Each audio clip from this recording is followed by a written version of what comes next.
একটু please please একটু ডায়লগটা মনে নিয়ে আসুন। হ্যাঁ। আরে ওই ছবিতে তো আমি ওই যে মৃত সৈনিকের ভূমিকায় অভিনয়টা করছি। দেন বস দেন, ওই মৃত সৈনিকের ডায়লগটাই দেন বস একটু ঘুরে। এই মৃত সৈনিক আবার ডায়লগ দিতে পারে? ওরসে মরা চরিত্রের অভিনয় আর তুই আরে কেউ ডায়লগ দিতে? মরা চরিত্র কি ডায়লগ কইতে পারে? হাতারা এই আমার হচ্ছে চরিত্রটা হচ্ছে একটা জীবিত চরিত্র। হ্যাঁ, এই যে জীবিত চরিত্র তার ডায়লগ আছে। হ্যাঁ, আপনার কি এই জীবিত চরিত্রে অভিনয় করার অভিজ্ঞতা আছে বস? তাইলে আমি সেইভাবে দেখতাম আর কি। আরে আছে মাইনি আচ্ছা, একটা ডায়লগ যদি দিতেন সেই সিনেমার একটু ডায়লগটা হইছে আপনার একটা সুন্দরী নায়িকার দিকে তাকাইয়া শুধু বলছি, আহা কি সুন্দর, সুইট, সুইট। তারপর খালি এইডু, আর ডায়লগ নাই। অপূর্ব আপনার ডায়লগ ডেলিভারি, অপূর্ব ফিল্ম। আচ্ছা, ওই যে অপু বিশ্বাস, সেই অপু বিশ্বাস নেপালি ছবির অভিনেত্রী না? আরে না নেপালি না তো, তামিলে। আরে কি স্যার, উনি তো বাংলাদেশ ছবির নায়িকা। সিনেমার পিন্ডি চটকাইতে আমি এই পর্যন্ত আইছি, আর ও আমার ভুল ধরে। আসলে ও মানে হচ্ছে কি, ও তো শিক্ষানবিশ, একটু বুঝে পড়। আপনি একটু ধৈর্য ধরেন, আপনি রাগ করেন না প্লিজ। কোনো চলচ্চিত্রে কি আপনি ওই কেন্দ্রীয় চরিত্রে অভিনয় করছেন?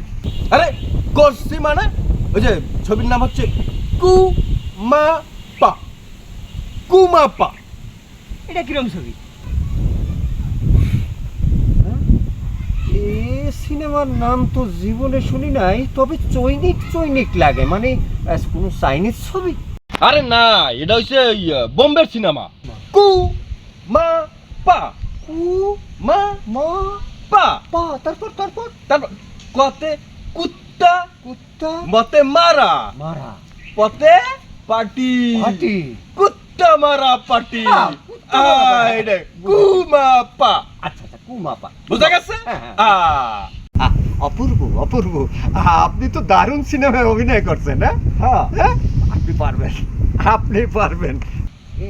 এই সিনেমায় আপনি কিসের চরিত্রে অভিনয় করছিলেন? সেই সিনেমার নায়িকা একদম শুরু থেকে শেষ পর্যন্ত আমার খালি চুম্মা খাইছে। কি দারুণ। এরকম যদি একটা চরিত্র আমি পাইতাম। ঘোড়ার আন্ডা কর্তা শুটিং স্পট তৈরি কর। এই অভিনয় করবে, তাড়াতাড়ি যা। আপনি কি এই ছবিতে নায়কের অভিনয় করছিলেন? হ্যাঁ, আপনারা অ্যাসিস্ট্যান্ট কি কয়? আমি কি জাতা অভিনেতা মনে করছো আমার? আমি একজন অলরাউন্ডার। হ্যাঁ, সে একজন অলরাউন্ডার। আরে তোরে যা শুটিং স্পট তৈরি কর, যা। আমরা একটা অলরাউন্ডার একটা অভিনেতা পাইছি। আর একটু আসেন আমাদের আবার শুটিং দৃষ্টি দেখেন, আমি ডাইরেক্টর সাহেব, আবার এই ঠাডার তলা আবার মাথাটা না পড়ে, আকাশের অবস্থা ভালো না। আপনার আসলে প্রতিভার তুলনা না। আপনার মতো অভিনেতা আমি খুঁজতে এই কালগো হইতে একেবারে ঘুম হারাম। জি বস, এটা তো বহুমূত্রী প্রতিভা বস। কি কইলে তুমি? বহুমূত্র মানে? আপনার এই অ্যাসিস্ট্যান্ট কয় কি? আমি তো বুঝলাম না কিছু। আসলে ও শিক্ষানবিশ তো, কোন সময় কি কইতে হয় এইটা বোঝে না। তুই একটু কথা কম কইস, বুঝছো?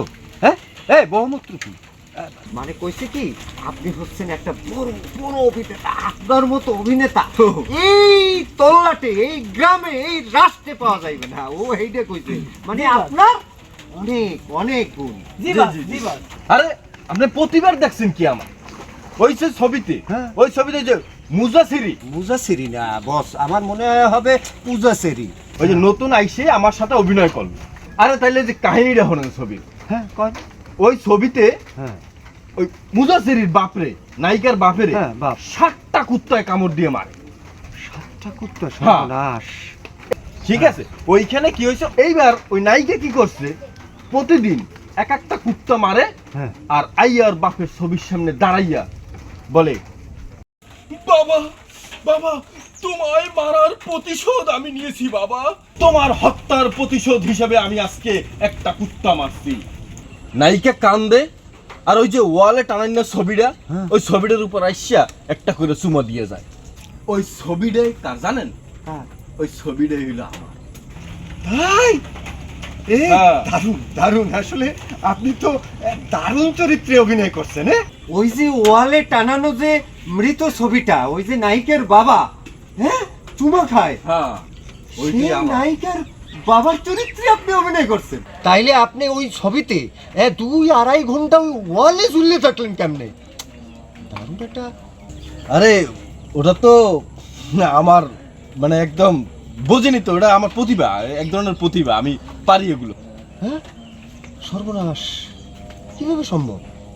আমরা তো রত্ন খুঁজে পাইছি রে বেটা।